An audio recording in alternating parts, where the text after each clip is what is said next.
Hey, all my beautiful people out there. Got a really interesting topic to talk to you about today in the area of mental health, actually.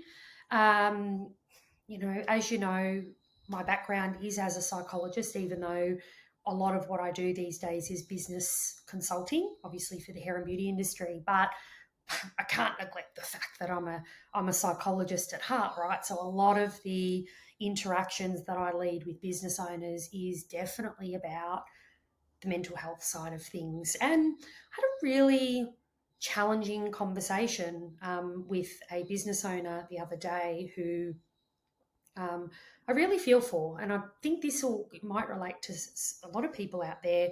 Even if it doesn't relate to you now, it's probably related to you at some point that this business owner was really suffering from some challenging mental health. Their functioning, their ability to actually function and run a business, in my opinion, was just completely non-existent. Like this person, is lucky to really get out of bed each day as opposed to lead a team, generate revenue, and I think it's a really tricky situation because you know the context of which this business owner came to me was that she felt like her business was not moving forward. She wasn't making money.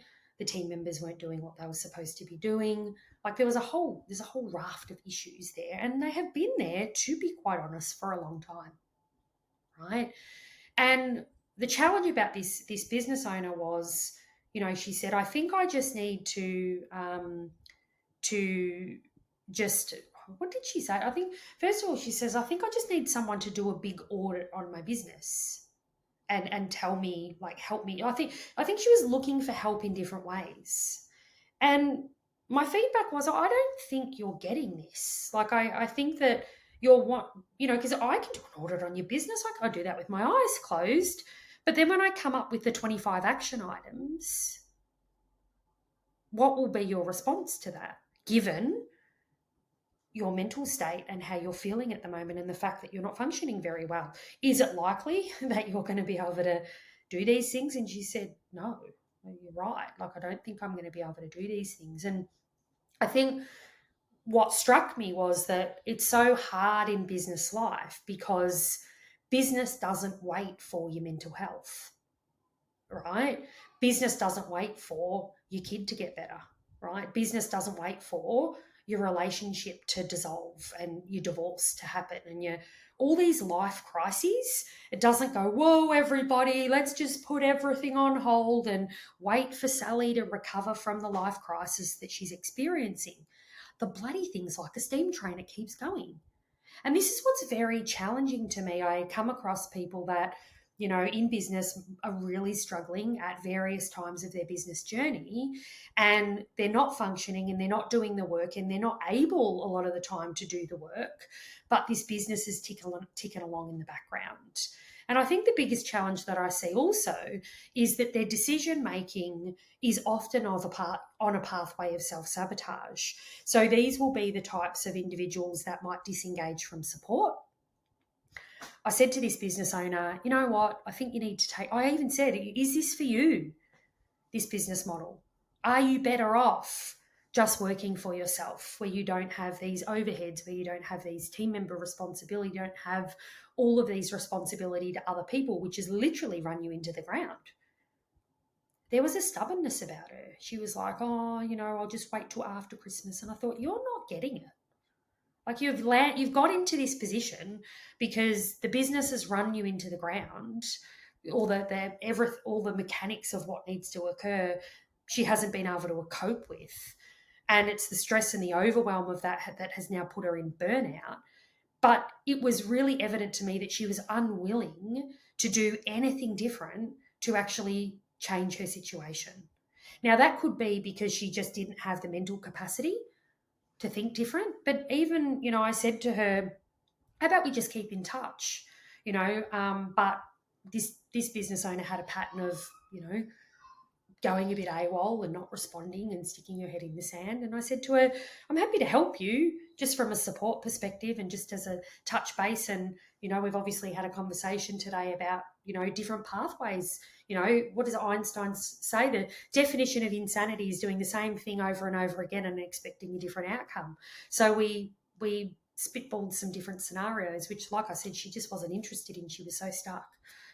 Just thinks that something's going to drop out the sky and the business is going to go on a different trajectory, or she'll just recover, or she'll just, but you know.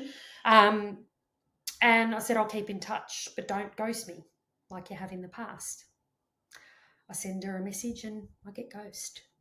And I just think, if you want different outcomes, you have to do something different. And unfortunately, the business don't wait. The business doesn't accommodate for your mental health challenges. Your business doesn't wait till your life crisis is over, right? Your business doesn't, like I said, it won't wait for your relationship, for your divorce to happen.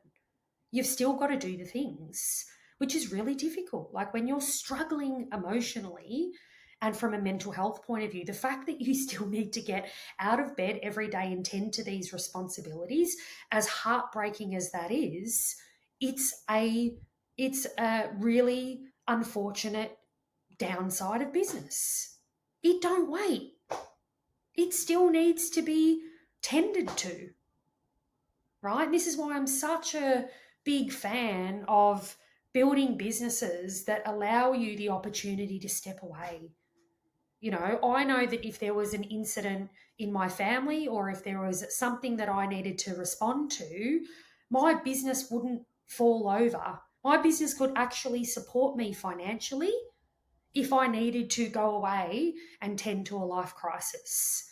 Right? I want that freedom and that flexibility. I had to work bloody hard for it. I had to encounter and overcome a lot of adversity to get to that outcome, right? But the challenge that you face is that your life doesn't wait for you to recover emotionally and psychologically. The business still runs. So what do you do about it? And my biggest encouragement to you is that you don't keep doing the same thing. You have to do something different. You have to do and be different, right? To get a different outcome. The unhealthy coping of avoidance, sticking your head in the sand, not accessing support, it doesn't serve, and it's never served. So if you're in a situation where you're really not where you need to be and you are feeling the burden of that from a mental health point of view or from a psychological point of view, what needs to be different? You can't do more of the same and expect a different outcome.